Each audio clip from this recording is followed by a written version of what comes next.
Herkese selam. Bu videoda hem yapımı hem kullanımı çok kolay olan file çantanın yapımını anlatıyorum. Kahveleriniz, sığınız ve ipleriniz hazırsa anlatıma geçebiliriz.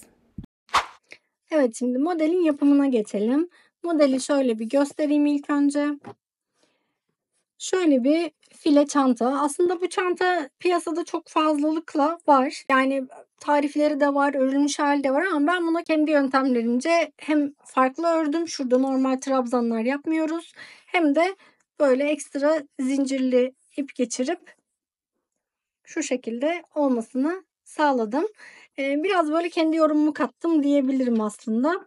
Şimdi bunun anlatımına, sayıları nasıl oturtacağız ve şu kısımları nasıl yaptım onu anlatacağım.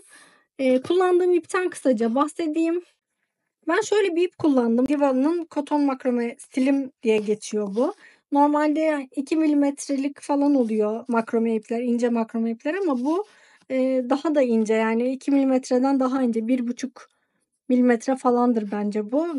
O kısmı yazmıyor ama 270 gram bandında 275 metre diyor. Yani normalde 2 milimetre olanlar yaklaşık 200 metre falanla denk geliyor. Bu 275 tahminimce 1,5 milimetre falandır bu makrome.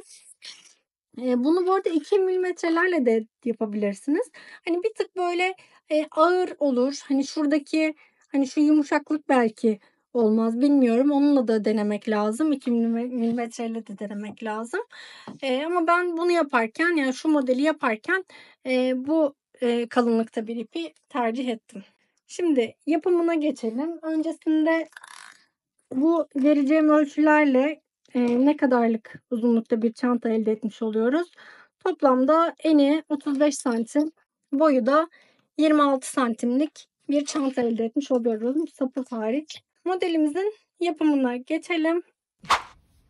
Şimdi ilk olarak tığımıza ipi doladık ve kilitledik. İstediğimiz kadar zincir çekiyoruz.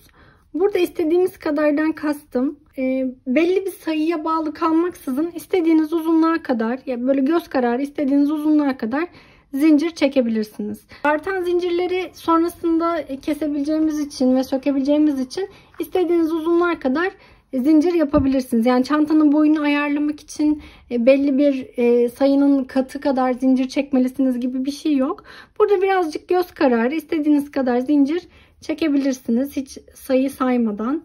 Burada sadece zincirleri biraz, eliniz eğer sıkıysa biraz daha gevşek çekmeniz. Yoksa çantanın tabanı biraz kasma yapıyor. Kasma yaptığı için de düzgün oturmuyor. Burada zincirlerinizi biraz uzun tutun. Yani şu kadar bir zincire geldi, çanta bu kadar olacağı anlamına gelmiyor. Üzerlerine trabzanlar çalışacağımız için biraz daha kısalıyor aslında bu. O yüzden şöyle fazla fazla istediğiniz uzunluğun üzerine çalışabilirsiniz. Şimdi çektiğimiz zincirlerden geriye 1, 2, 3, 4, 5 tane bırakıp 6.'ya batıyoruz. 1, 2, 3, 4, 5. 6.'nın içine batıp bir tane ikili trabzan yapıyoruz. 2 tane zincir çekiyorum. Aşağıda 2 tane boşluk bırakıyorum. 1, 2 tane boşluk bırakıyorum. 3. boşluğun içine ikili trabzan yapıyorum. Tığıma ipi doladım. 2 tane boşluk bıraktım. 3. zincire bir tane ikili trabzan yapıyorum. Şöyle halkalarımız oluşmuş oluyor. 2 tane bırakıyorum. 3.'ye ikili trabzan. 2 tane zincir çektim. Aşağıdan 2 tane bırakıyorum. 3.'ye ikili trabzan. Bütün sırayı bu şekilde tamamlıyoruz. İstediğimiz uzunluğa gelene kadar, yani evet çantamın eni bu uzunlukta olmalıdır dediğiniz yere kadar bu şekilde devam ediyoruz kutucukları yapmaya. Şimdi kutucukları tamamladım. Bu krem rengiyle yaptığım çantanın bir tık daha büyük olmasını istiyorum ben. Önceki yaptığım çantada toplamda 22 kareden oluşuyordu. Bu sırayı tamamladık bu şekilde. 2 kere zincir çekiyoruz. Şimdi şunun bu tarafını doğru öreceğiz. Yani herhangi bir üst tarafa değil de şöyle alt tarafa doğru örüp ikinci kısmını yapmış olacağız tabanın. Tığımıza ipi doladık. 2 tane zincir çektim. Aynı boşluğun içine batıyoruz. Yani trabzanın çıktığı noktaya batıyoruz. 2 tane zincir çektim. Şimdi birbirlerine karşılık gelen yerlere batıyoruz. Yani her bir trabzanın karşılığına bir tane daha trabzan gelmesi gerekiyor bu sırada. Şimdi şu trabzanın karşılığı bu trabzan oldu. Şimdi bu çünkü böyle katlanmasını isteyeceğiz bunun. O yüzden 2 tane çektiğim zincirden sonra şuraya batıyorum. Yani bu trabzanın karşılığını yapacağım ben şimdi. 2 tane daha zincir çekiyorum. Diğer trabzanın, sıradaki trabzanın karşılığını yapıyorum. Bakın burası şöyle kıvrılmaya başlıyor bile ilk sıradan. Önemli olan trabzan sayılarına dikkat etmek. Yani şu ilk son yaptığımız trabzanda, son yaptığımız trabzana karşılık gelen ilk trabzan bu oluyor bu sırada. Bu sıranın sonuna kadar bütün trabzanlara karşılık gelenlerin tepesinde bir tane daha karşılarına trabzan yapmak ve sıra sonuna şuraya geldiğimizde tekrar dönüş kısmını anlatacağım. Evet, sıra sonuna kadar geldik. Şimdi sıranın sonuna geldiğimizde son trabzanın karşılığına gelen trabzanı yaptım. Şimdi sıranın sonuna geldiğimizde şuradaki trabzanın karşılığı aslında şuradaki trabzan olmuş oluyor. Sıra başında nasıl ki şu şekilde bir trabzanın karşılığı buradaki ise burada da şuradaki trabzanın karşılığı bu trabzan. Dolayısıyla şimdi burada başka bir trabzan yapmıyoruz. Bir ipi kaydırma yöntemiyle bağlanacağız. Şurada 5 tane zincir yapmıştık. Sıranın en başında bu işe başlarken 5 tane zincirle başlayıp dönmüştük şuraya. Buradaki zincirin sondan 1, 2, üçüncüsüne bağlanıp kaydırma yapıyoruz. Şimdi burası böyle içe doğru dönecek. Taban bu kadar. Başlangıç sıramız tekrar 3, 4, 5. Bundan sonrasında çantamızda arttırma, eksiltme hiçbir şey yapmıyoruz. 5 tane zincir çektik. Neden 5 tane? 3 tanesi ikili trabzan, 2 tanesi de ortadaki zincir anlamına geliyor. Tığımıza ipi doladık. Şimdi bu sıradan itibaren artık trabzanların üzerine trabzan yapmayacağız. Yani trabzanların üzerine trabzan gibi bir çalışma yapacağız ama şuradaki şu kıvrımlı görüntünün olması için ve trabzan deliklerinin olmaması için şunu yapacağız. Tığımıza ipi doladık. Boşluğa batıyorum. Bir tane ip alıyorum. Tığımda 3 tane ip var. Trabzanın, alttaki trabzanın diğer tarafındaki boşluğa batıyorum. Bir daha ipi çekiyorum. Tığımda 4 tane ip var. Bu ipi 3 kere de çekiyorum. Üçlü trabzan. 2 tane zincir çektim. Bu kısmı tekrar göstereceğim. 2 tane zincir çekiyorum. Tığıma ipi doladım. Bir tane şu önümüzdeki trabzanın sağına ve soluna dolanmış olacağız. Bir tane boşluktan geçiriyorum. Bakın herhangi bir zincirin içinden değil, boşluktan geçiriyorum. Tığımda 3 tane ip oldu. Diğer tarafındaki boşluktan geçiriyorum. Tığımda 4 tane ip oldu. İkisini birlikte alıyorum. İkisini birlikte alıyorum. İkisini birlikte alıyorum. Şöyle bir görüntü oluşuyor. 2 tane zincir çektim. Tığıma ipi bir kez doladım. Bir sağ taraftan, bir sol taraftan alıyorum. 2, 2, 2. Üçlü trabzan yapıyorum. 2 tane zincir çektim. Bir sağ taraftan, bir sol taraftan. 2, 2, 2. 2 tane zincir. Bütün sırayı bu şekilde tamamlıyoruz. Şöyle görünüyor bakın. Şunun şu şekilde görünmesi için, şöyle görünmemesi. Bu alt sırada bunu yapamıyoruz. Çünkü alt sırada bunu yaptığımız zaman kasma olacak. Oluyor yani, denedim. Kasma olduğu için de alt sırada bunu yapmıyoruz. Alt sırada zaten başlangıç sıramız olmuş oluyor. İkinci sıradan itibaren bunu bu şekilde örmeye devam ediyoruz. Şimdi bütün sıraları artık bu şekilde öreceğiz. Ama ben şu başlangıç ve bitiş noktalarını nasıl yapacağımızı göstermek için sıra sonuna kadar örüp bu kısmı da göstereceğim. Şimdi bu sıranın sonuna kadar geldim. Yani bu ikinci sıranın sonuna değil, sadece bu sıranın sonuna kadar geldim. Şuradan başlamıştık. Bu sıranın sonuna kadar aynı şekilde geldim. Şimdi burada şu dönüş noktasında, yani çantamızın ikiye katlanacağı şu kenar noktada farklı hiçbir şey yapmıyoruz. Burada farklı hiçbir şey yapmamak önemli. Tığın şu kenarın dümdüz ilerlemesi için farklı bir şey yapmamak önemli. Tığıma ipi doladım. 3 kere de çıktım. 2 tane zincir çektim. Tığıma ipi doluyorum. Buradaki trabzanın sağına ve soluna çalışacağım. 2 tane zincir çektim. Aynı şekilde diğer tarafa geçmiş oldum. Farklı hiçbir şey yapmadım. Şöyle şu tarafa geçmiş oldum. Burası zaten kendiliğinden çukurlaşmaya başlamıştı ilk sırada. İkinci sırada da bu çukur tamamen oturmuş oluyor. Bu köşenin kıvrımının püf noktası sadece bir alt sırada yaptığımız fazladan trabzan yapmamak, karşılık gelecek trabzanları doğru belirlemek, doğru tespit etmek. Dönüş kısmı en önemli kısımdı. Bundan sonraki bütün kısımlar aynı şekilde örmeyle ilerleyecek. Bir tane buradan, bir tane sağından, 2 tane zincir. Bir tane sağ taraftan, bir tane sol taraftan, 2 tane zincir. Sıranın sonuna kadar, yani başlangıç noktasına kadar bu şekilde örmeye devam ediyorum. Şimdi sıranın sonuna kadar aynı şekilde ördüm, tamamladım. Şimdi şurası başlangıç noktamızdı. Son bir tane trabzan kaldı.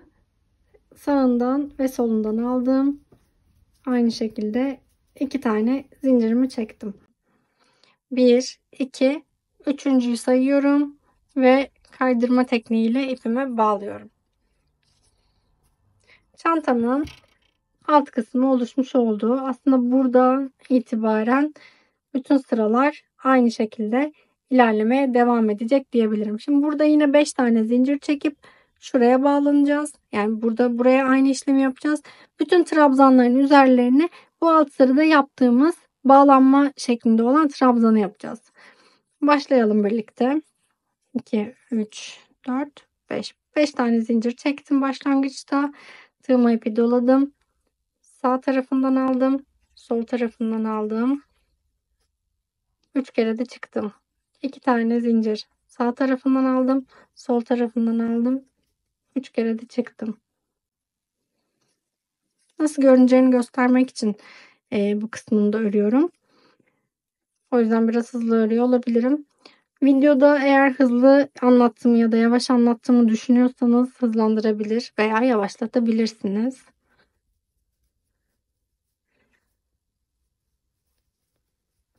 Şimdi bütün sırayı bu şekilde öreceğiz. Daha doğrusu bundan sonraki bütün sıraları aynı şekilde öreceğiz.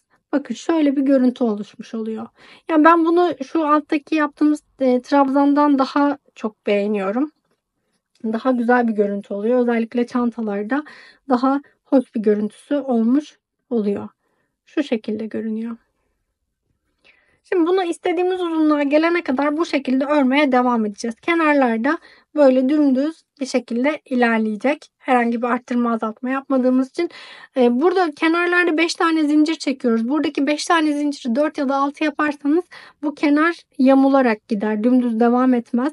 Veya sıra bitişinde üçüncüsüne, yani üçüncü zincire batmıştık. Burada üçüncü zincire değil de ikinci veya dördüncü zincire batarsanız yine aynı şekilde yamularak gidecektir. Buradaki başlangıç kısmında çektiğiniz zincir ve biterken hangi zincire battığınız o açıdan önemli. Onun haricinde çantanın şu yan tarafının yamuk ilerlemesi için hiçbir sebep yok aslında.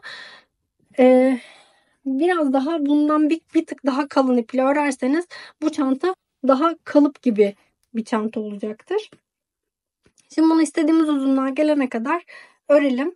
Ben diğer çantayı sonrasında bitirip sap kısmını yapacağız. Yani şuradaki sap kısmını yapacağız. Sonra da şu zincirden yaptığımız detaylı kısımları yapacağız birlikte.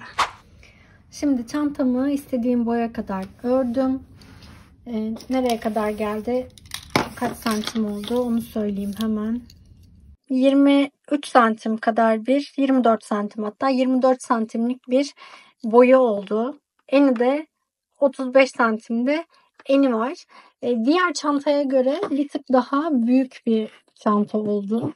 Şöyle üst üste koyduğumda şöyle eni biraz daha böyle 2 kare kadar daha büyük bir çanta oldu. Boy olarak bir önce yaptığım çanta bir sıra, bir iki sıra daha uzundu. Bu çantada biraz böyle dikdörtgenimsi bir çanta oldu. Buradaki boyları tamamen kendi istediğinize göre ayarlayabilirsiniz. Ben bunu şöyle kare gibi yapmıştım. Bu diğerini de böyle birazcık dikdörtgenimsi yapmak istedim şöyle. Bunu daha büyük yapabilirsiniz. Plaj çantası olarak kullanabilirsiniz. Daha küçük yaparsınız. Böyle telefon çantası, suluk koymak için kullanabilirsiniz. Bunu istediğiniz her boyda yapabilirsiniz.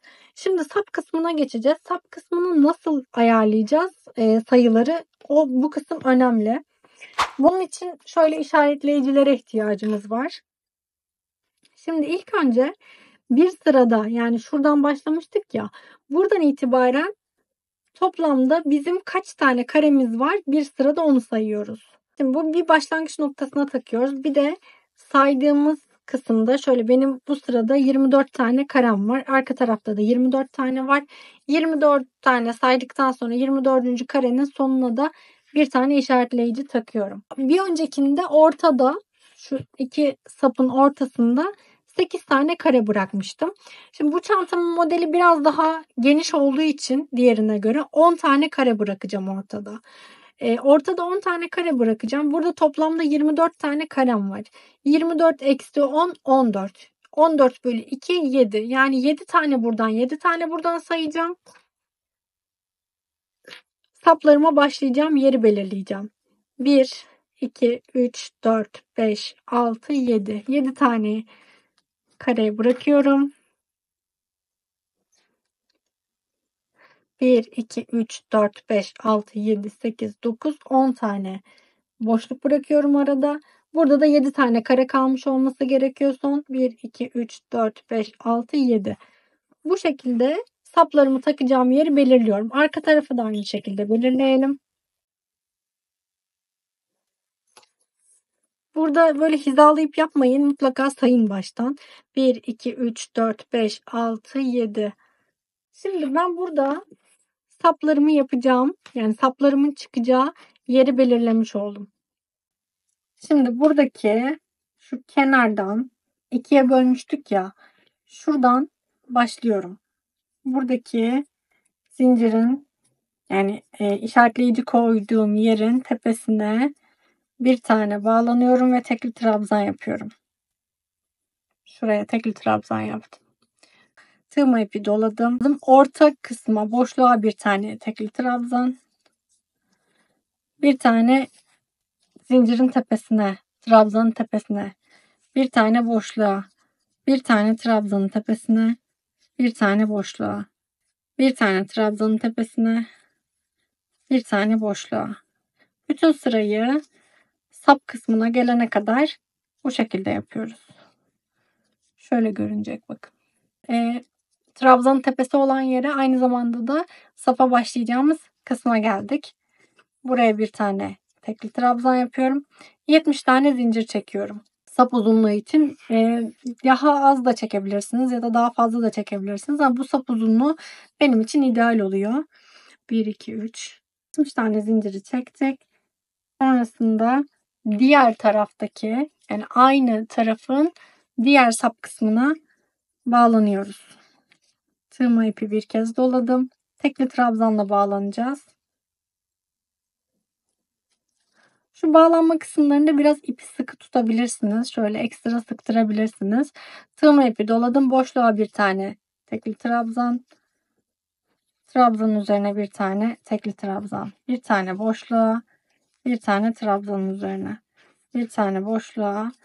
Diğer sap kısmına, sap için işaretleyici koyduğumuz kısma gelene kadar bu şekilde devam edeceğiz. Şu orta işaretleyiciyi üstünden örüp geçeceğiz. Orayı sadece hesaplama yapmak için işaretleyici koymuştuk oraya. Şu diğer sarıyı taktığım yere gelene kadar bu şekilde örmeye devam edeceğiz. Şimdi sarının olduğu kısma geldik. Sarıya da bir tane tekli trabzan yaptım. Yine 70 tane zincir çekip buraya bağlanacağız. Şu yeşil olan yere bağlanacağız. O zaman sapımızın diğer kısımda oluşmuş olacak. 70 tane zinciri çektim. Tığıma ipi doladım. Tekli trabzanla yeşilin olduğu yere bağlanacağız. İpimi sıktırıyorum. Tığıma ipi doladım. Boşluğun içerisine tekli trabzan. Trabzanın tepesine tekli trabzan. Boşluğun içine. Trabzanın tepesine. Trabzanın tepesine. Geldik tekrar. Boşluğa yaptım. Şimdi şuradayım. Başlangıç noktasındayım. Bağlanıyorum. İpi kaydırıyorum. İyice sıkıyorum. Şimdi bütün sıranın üzerinden bir sıra tekli trabzan geçeceğiz. Bütün sıranın üstünden tekrar. Burada da sapın üzerine de şu yaptığımız sapın üzerine de bir tane tekli trabzan yapmış olacağız. Bir doladım. Bir tane zincir çektim. Hemen dibine bir tane tekli trabzan. Bütün boşlukların içerisine birer tane tekli trabzan yapıyorum. Bu şekilde görünüyor bakın. Şu köşede zincire bağladığım yani sapa bağlandığımız yere de mutlaka yapın ki orada bir boşluk oluşmasın. Şimdi şuradayız. Tığıma ipi doladım. Zincirlerin şu içine çalışıyoruz tekli trabzanları.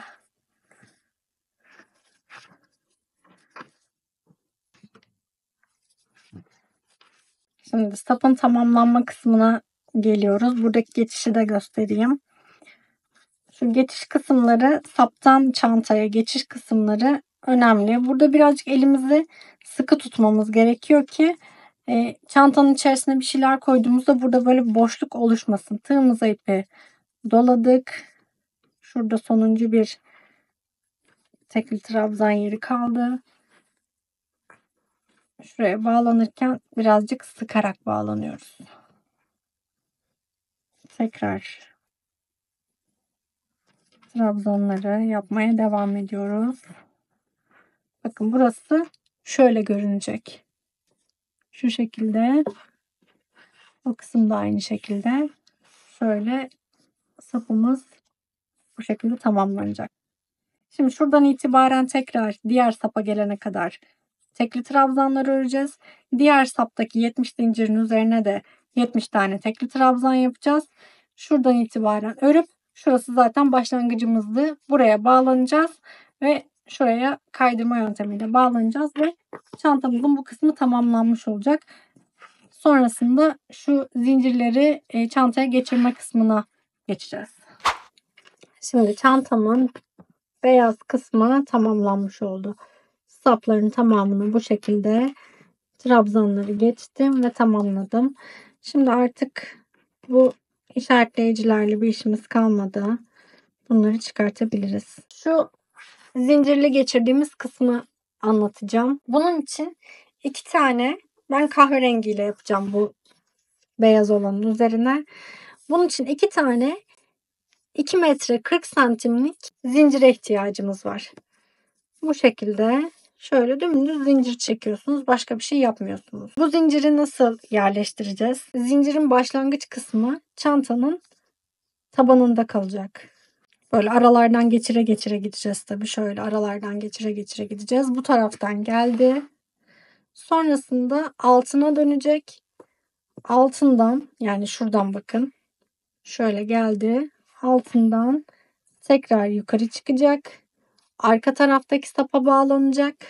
Sonrasında tekrar şunun arkasından gelecek ve şurada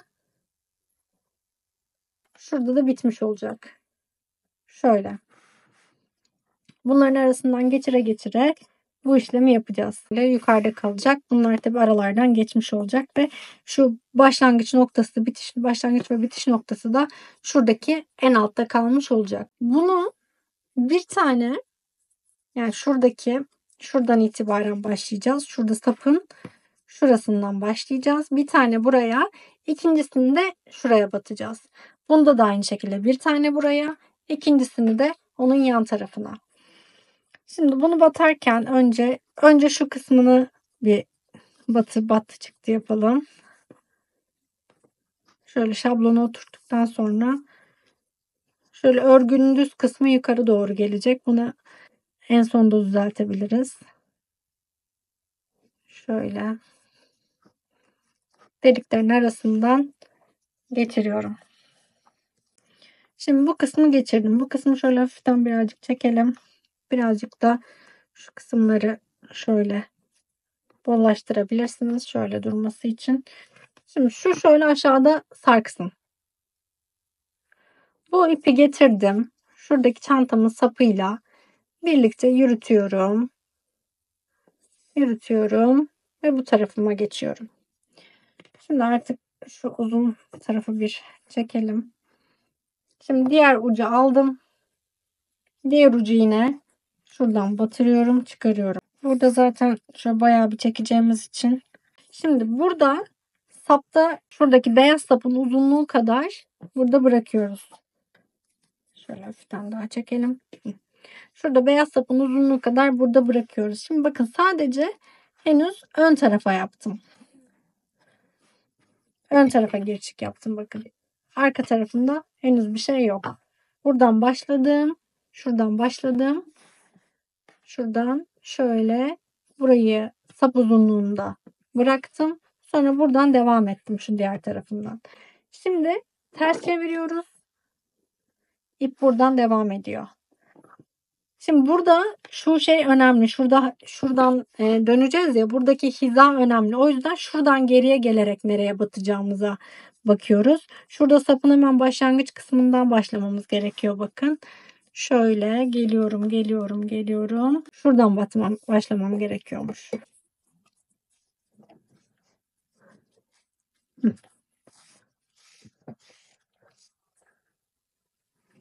Şurada kayma olmaması için bu kısım önemli. Şimdi bakın ön taraftan başladım. Arka taraftan şöyle devam ediyorum. Yine sapın uzunluğu kadarlık bir uzunluğu bırakıyorum. Ve şu tarafa girçik yapıp ipe başladığımız yani şu ipi geçirmeye başladığımız noktaya geleceğim. Yine şuradan başlıyoruz. Çıkıyoruz. Giriyoruz. Şuradan çıkarıyoruz. Başlangıç noktasıyla şöyle 2 tane düğüm atalım. İp geçirme kısmını tamamladık. Şöyle bakın. Alt kısımda böyle. Şimdi diğer ipi de geçirelim. Diğer ipi de aynı yöntemle, birebir aynı yöntemle şu ipin bir yanına geçireceğiz. Şu kısmına doğru geçireceğiz. Ve bu çantamız da bu şekilde tamamlanmış oldu. Böyle 2 tane farklı çantamız oldu. Çantanın duruşu bu şekilde. Çantayı yaparken ana renkten toplamda 200 gramlık ip kullandım. Bu miktar kullanacağınız ipin kalınlığına ya da çantaya batınıza göre değişebilir. Hem günlük kullanıma uygun olduğu hem de daha büyüğünü yaparak yaz aylarında plaj çantası olarak da kullanabiliriz. İçine bezden keseler yerleştirerek kullanın da bir alternatif olabilir. Umarım faydalı olmuştur. Yapacakları şimdiden kolaylıklar dilerim. Bu videoların devamlılığı için videoyu beğenmeyi, yorum yapmayı, kanalıma abone olup bildirimleri açmayı unutmayın. Bay bay.